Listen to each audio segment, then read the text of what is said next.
first generation to fully understand climate change and potentially the last generation with the power to do anything about it. As climate change accelerates, the United States must implement climate policies that will help us to reduce greenhouse gas emissions, restore ecosystems that have been damaged, and preserve environmental systems that not only strengthen our environment but also protects our future generations. Climate change directly affects all of us because we live through the environmental consequences of today's policy decisions. The water we drink, the air we breathe, the food we consume, and the environment all around us are influenced by climate change. I conducted research in peer-reviewed newspaper articles, academic journals, and books from the FGCU library. I was able to use these sources to demonstrate how climate change affects both environmental systems and people's well-being, as well as using this evidence to support urgent policy reform. My goal today is to not just spit facts at you, but to present credible evidence and solutions grounded in research. Today, I will discuss the accelerating environmental impacts of the climate crisis, the human causes that are driving it, the climate policies that the U.S. must implement, and finally what we can do to take environmental action. Let's begin with the problem itself. Scientific evidence shows accelerating environmental decline in our oceans. Research in the 2025 article by Sustainability Science shows that climate change is directly affecting them by causing ocean temperatures to rise, which threatens marine life and disrupts these ecosystems that support global biodiversity.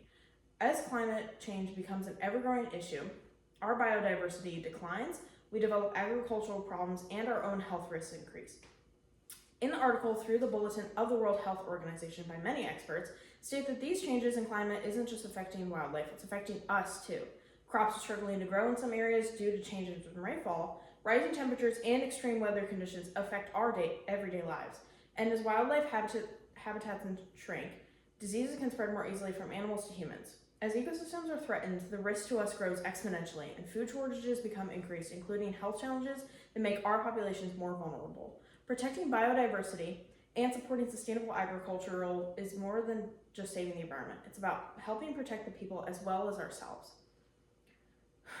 Experts are calling the situation a climate emergency. Chemical engineering progress reports major changes in climate patterns, which call for immediate action is needed to address the problem.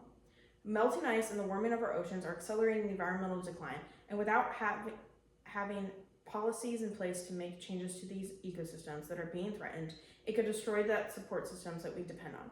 Understanding the problem leads us to the causes. Human choices have driven greenhouse gas emissions and unsustainable systems. The continued reliance on fossil fuels is one of the biggest contributors to greenhouse gas emissions. According to chemical engineering progress, industrialized companies that use fossil fuels and use high energy consumption make it difficult to transition to cleaner, more sustainable energy sources. Our dependence on coal, oil, and gas keeps the carbon dioxide levels rising, making it harder to slow climate change. Even though cleaner and more sustainable energy exists, fossil fuel companies still continue to use high consumption patterns that keep us stuck in the past, just damaging our planet. Destroying natural habitats worsens the climate and makes it more unstable. Human activities like deforestation and oil spilling destroy natural habitats and reduces biodiversity, according to the bulletin of the World Health Organization. Trees absorb carbon dioxide from the atmosphere, so when deforestation happens, that stored carbon gets released back into the atmosphere, which is why there is an increase in these greenhouse gases. In the book Climate Change, Biological and Human Aspects by Jonathan Cowie, explains that when permafrost melts, it releases methane into the atmosphere, which is a powerful greenhouse gas, so it traps more heat in Earth's atmosphere. This creates a cycle where more gases get released, which causes even more warming to our planet. If human activity and weak policy are contributing to climate change, then policy reform must be a part of the solution. The United States must take strong science-based action against climate change in order to reduce emissions and protect our planet.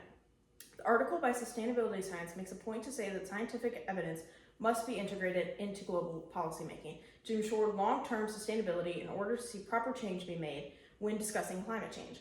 If our government ignores proper scientific research, these future policies may be ineffective to make a real difference that we so desperately need. Jonathan Cowie explains in Climate Change, Biological and Human Aspects that this science shows us why policies that reduce greenhouse gas emissions are so important in protecting our planet and reversing the effects of climate change. The United States needs stronger policies in place that transition us away from fossil fuels and more towards sustainable renewable energy. One major contributor to climate change is overconsumption, and the U.S. consumes more resources than most other countries according to sustainability science.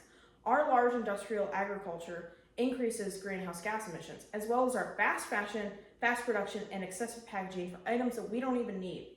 The more we consume, the more fossil fuels are burned in factories, which causes more pollution in the atmosphere. Reducing our unnecessary consumption would lower emissions by a lot.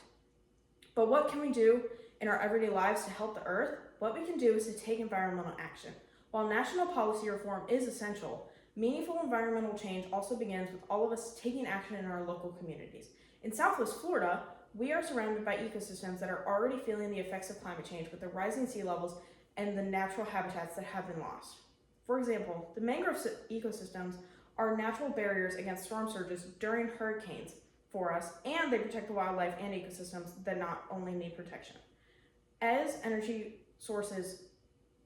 individuals, we can reduce our personal carbon footprint by conserving energy, reducing this waste, and supporting renewable energy sources whenever we can. Choosing to walk, bike, carpool, or using public transportation can help us to decrease the carbon dioxide emissions that contribute to climate change, according to sustainability science. These are just a few examples of small lifestyle changes that we can do to help reduce the environmental strain we have put on our earth. Being sustainable isn't about being perfect with every single thing you do. It's about making a consistent effort toward helping our earth heal itself. Again, our generation is living in a moment right now where our choices truly matter, and climate change is at the center of that responsibility.